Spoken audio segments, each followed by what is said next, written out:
otimore Migori kaluwore gi moko manosetimore Shakahola, koso bende nitiere kanise moko makoch mapok ofwenye, nikech ing'e ni sani wang'wa ong'ong'ore e Migori kane wach Shakahola dhi karumo to kendo makoro biro. Chutho to wawacho ni ma otimore Migori ni nitiere kido moko machal, timbe moko modwa chal gi timbe manotimore Shakahola. Kiyudo ni jogo manitiere e riwruok ni miluongo ni kanisa mar Melkio ni, nitiere timbe moko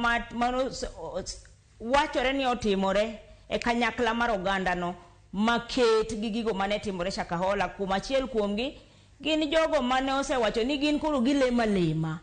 kata bed ni ng'ato tuo to gin koro ok ginyalo dhi osiptal, giweyo yore ma wayayudo godo thieth mag pinyni, to gin gikawo yore moko ma gin giwuon giwacho ni kiselemo to lemo no oromo. Kido no ne wanene Shakahola, emomiyo ka Shakahola ne wachore ni nitiere jok mane gitweyo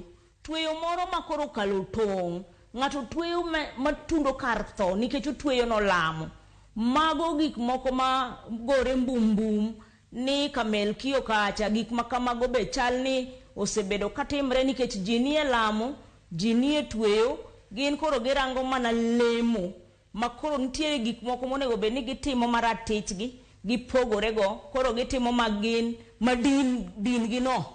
owacho mondo gitim. Chutho ineno ka jogo mane oresi, to nineno ka notergi osiptal, kiyudo ka